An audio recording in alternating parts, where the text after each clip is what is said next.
assignment was specific. Get photographs of the surface of the moon that are good enough to determine whether or not it's safe for a man to land there.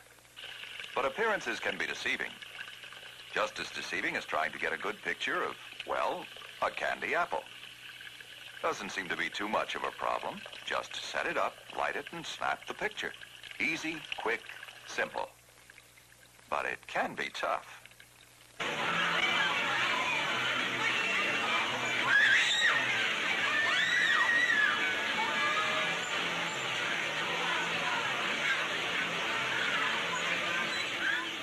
To begin with, the apple is some distance away, so you can't get to it to just set it up, light it, and so on. To make things even more difficult, it isn't even holding still. It's moving around in circles. Now, timing is important. You have to take your picture when the apple is nearest to you, so you get the most detail, and when the light that's available is at the best angle for the photo. And even that's not all. You are moving, too, in circles. You're both turning and circling about the apple.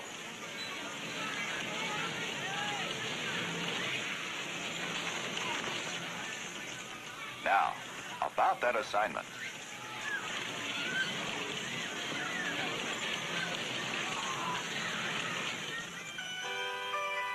As the technology of man in space was developing, it became more and more apparent that our knowledge of the moon's surface as a possible landing site was not sufficient. To land man safely on the moon and get him safely off again, we had to know whether we could set up a precise enough trajectory to reach the moon. Could we design and build a spacecraft to land gently on the moon? Among all those lunar craters, could we find a place clear and level enough for a safe landing site? To make it possible for a man to land in the Apollo zone on the moon, better pictures were needed than those taken through Earth's best telescopes. In fact, better pictures might do more than find a landing site for Apollo. Scientists hoped they might resolve questions unanswered in the 300 years since Copernicus prompted Galileo to study the moon. What were the lunar craters Galileo observed? Pits dug by objects hurled from space, or the scars of old volcanoes? Telescopic photographs, far from answering these questions, scarcely reveal features on the moon as big as the meteor crater in Arizona, almost a mile across and several hundred feet deep.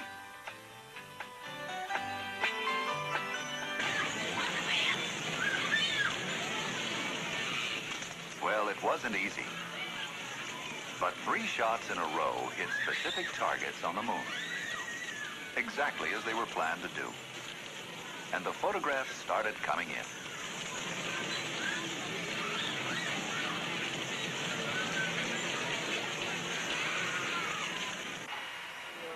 Ranger was designed simply to hit the moon.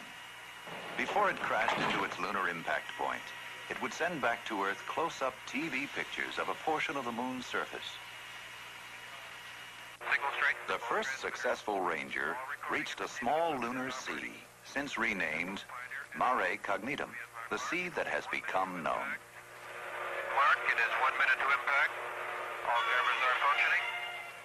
As soon as the cameras were turned on, the pictures were transmitted to the tracking station at Goldstone, California. From here, they were retransmitted to the Jet Propulsion Laboratory in nearby Pasadena. Here in the Spaceflight Operations Facility, great excitement prevailed as Ranger neared the moon and its pictures came alive on the TV monitor.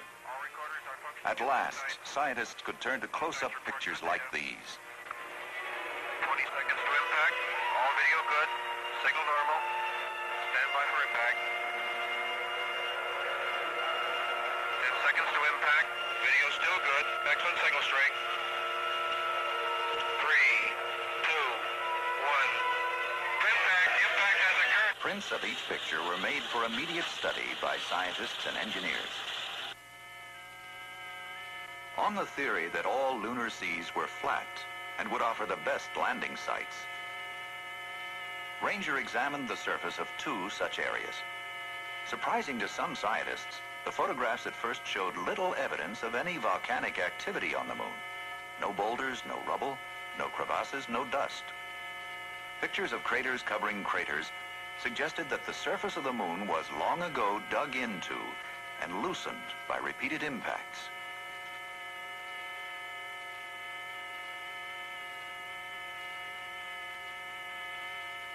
In Ranger 8 photographs, the first signs of volcanic activity on the moon seem to appear. The lunar landscape Ranger's TV cameras explored was bleak, a flat surface studded with craters. Some are miles across, others no bigger than a washtub. All were probably formed billions of years ago. The last target area was the floor of the Alphonsus crater, chosen because it was not a lunar sea. There was a lot of interest in the dark, smaller craters within Alphonsus, which might explain more about the forming of the lunar surface. On the Alphonsus floor, new signs of variety on the moon's surface began to appear. Craters caused by volcanoes, long since dead. But the evidence from these photographs raised more questions than the pictures answered.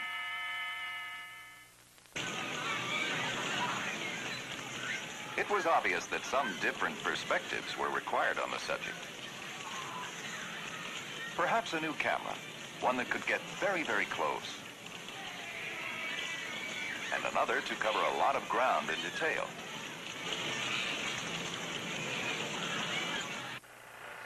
Surveyor, a far more complex spacecraft, was designed to make a soft landing on the moon.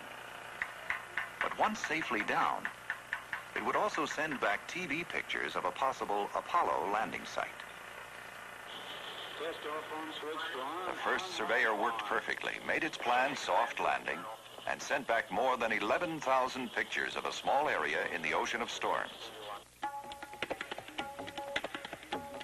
Surveyor's moon was dark and relatively smooth,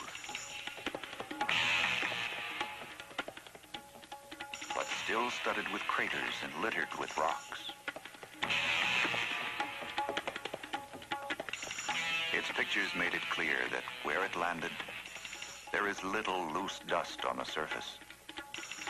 But neither is this surface hard.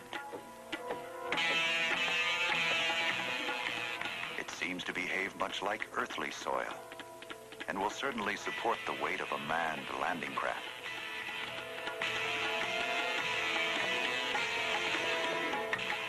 It supported Surveyor's weight and offered a glimpse beneath the moon's surface.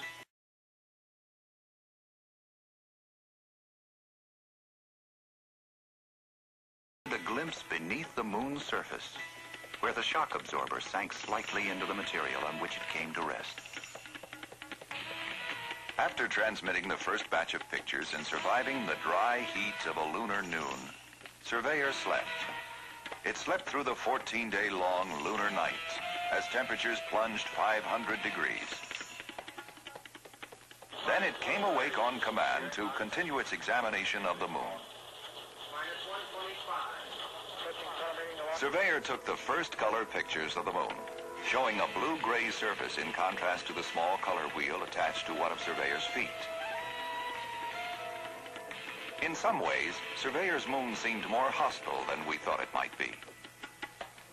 Some feared that rocks littering even the smooth plains might present a landing hazard to any manned spacecraft.